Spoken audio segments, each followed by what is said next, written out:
27 countries of the European Union have agreed to open a new cluster of accession negotiations with Ukraine and Moldova.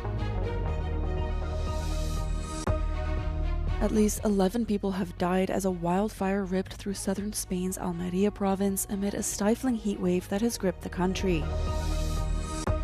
Europe needs a safer set to reassure the world that they can safely lend money to the Eurozone, French Finance Minister Roland Lescure told Euronews. Volkswagen met with protests after the carmaker unveiled plans to significantly reduce production and cut jobs by 2030 amid financial constraints. The 27 countries of the European Union have unanimously agreed to open a new cluster of accession negotiations with Ukraine and Moldova, marking another step in their arduous road to membership. During a meeting on Friday, EU ambassadors endorsed their common position to unblock Cluster 6, which covers external relations. This decision builds on the momentum generated by Hungary's change of government, which ended 2 years of obstruction of Ukraine's accession process. Hungary's new Prime Minister, Péter Magyar, lifted the contentious veto in early June, paving the way for the opening of Cluster 1, known as Fundamentals. The decision leaves 4 clusters still pending. The European Commission considers both Ukraine and Moldova to be technically ready to open all of them. Kiev has publicly pushed to advance all steps before the summer break, a goal shared by the Commission and a majority of member states. Hungary has expressed serious reservations about the idea of proceeding at such a pace, arguing that this would amount to fast-track accession.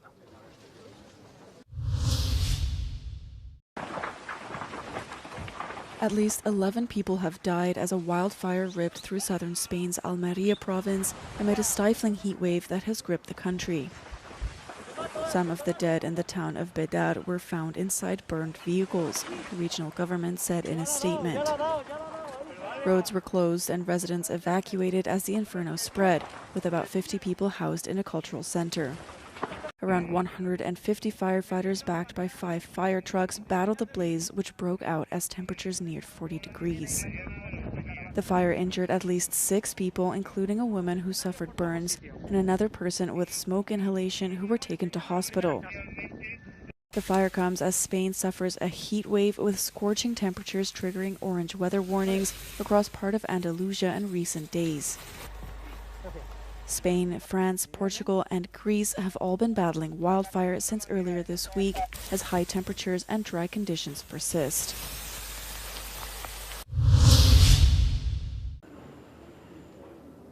Amid the heat wave, the French government launched an unprecedented Orsec extreme heat plan in western France. The aim of this Orsec extreme heat plan, which did not exist in the past, is to take into account the lessons learned from recent heat waves, said the government spokesperson Maud Bréjon. The plan provides for the opening of dedicated centres, protection centres, cooling centres for vulnerable people, in particular older people. This plan had been activated in the 9 departments in the west, placed on red heatwave alert by Météo France on Friday. 24 departments in the northwest of France will be placed under a red heatwave alert on Saturday, and 56 others under an orange alert as the third heatwave in 2 months hits the country. The agency indicated that the episode will continue at least until the middle of next week.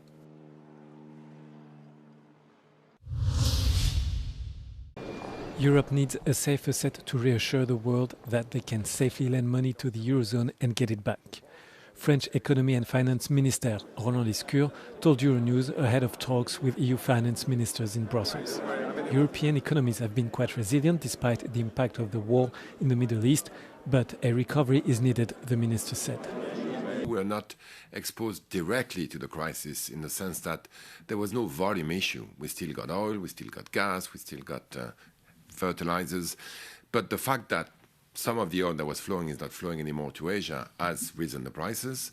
And obviously this has had an impact on our consumers. You know, the oil tanks have been more expensive to fill. This week, the Spanish government proposed a new joint EU debt instrument worth up to 850 billion euros to boost the European economy. National debts would be pooled, auctioned on the market, and then lent back to the country.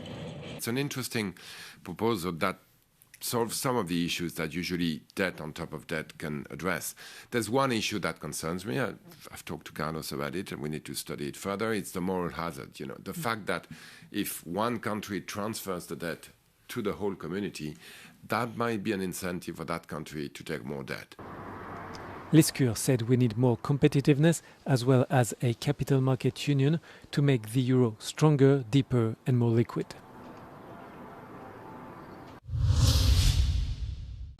German carmaker Volkswagen has unveiled its 4-year strategy, which includes plans to cut in half the number of models it offers and reduce the number of model-specific variants by as much as 75% in an effort to cut costs and complexity. Europe's biggest car maker is under pressure from US tariffs, weaker profit margins on electric vehicles, and above all, fierce competition in China, the world's largest car market. As the board met at Volkswagen's headquarters in Wolfsburg on Thursday, IG Metall, one of Germany's largest trade unions, organized coordinated protests across the country. One demonstration was held outside the headquarters, while further action took place at around 20 Volkswagen, Audi, Porsche, MAN, and CARIAD production sites. Union representatives warned that management risked a major conflict with workers after it became increasingly clear that the company's cost-cutting initiative would also include major layoffs. The carmaker is reportedly considering cutting 100,000 jobs worldwide, representing more than 15% of its workforce. It also plans to close 4 plants in Germany, the Volkswagen factories in Hanover, Emden, and Zwickau, as well as Audi's site in Neckarsulm. And while the company did not directly state that there would be job cuts, it did say that it plans to cut its vehicle production to around 9 million per year, down from 12 million. The German automotive giant already has a deal in place with worker unions struck in 2024, which agrees to up to 35,000 job cuts by 2030, but the new strategy may see the company go well beyond that.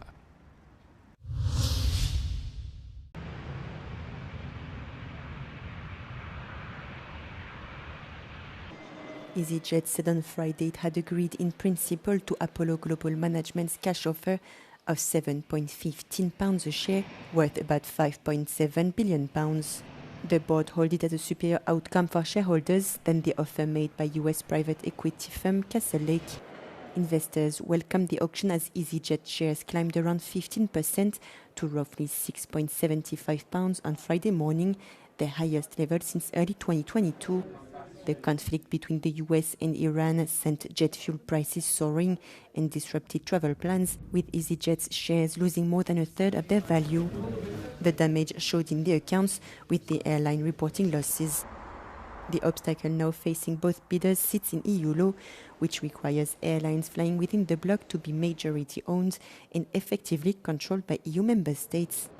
Castlelake had proposed to satisfy the rule by partnering with 2 Irish aviation executives, Peter Bayeux and Mark Breen. Castlelake must decide by the 3rd of August whether to bid or withdraw, with Apollo facing a deadline of the 7th of August. Should the deal succeed, EasyJet would leave the London Stock Exchange. The European Commission has preliminarily found Meta in breach of the Digital Services Act, opening the door to a multi-billion euro fine over allegations that the tech giant intentionally designed its core platforms to exploit and hook young users. The executive charge sheet explicitly targets highly addictive features including infinite scroll, video autoplay, and push notifications, which regulators argue shift the human brain into an unthinking autopilot mode. Consequently, investigators concluded that Meta deliberately disregarded internal data showing how late-night usage damages the mental and physical well-being of teenagers. While Meta maintains that its current controls protect adolescents, European officials dismissed the existing time management and parental safety tools as fundamentally ineffective and easily bypassed by minors. The Commission has demanded structural changes to force less engagement-driven layouts, giving the company a formal window to examine the evidence and launch a legal defense. If these preliminary findings are ultimately confirmed, Meta faces an unprecedented financial penalty capped at 6% of its annual global turnover, a sum exceeding 11 billion euros based on recent revenue figures.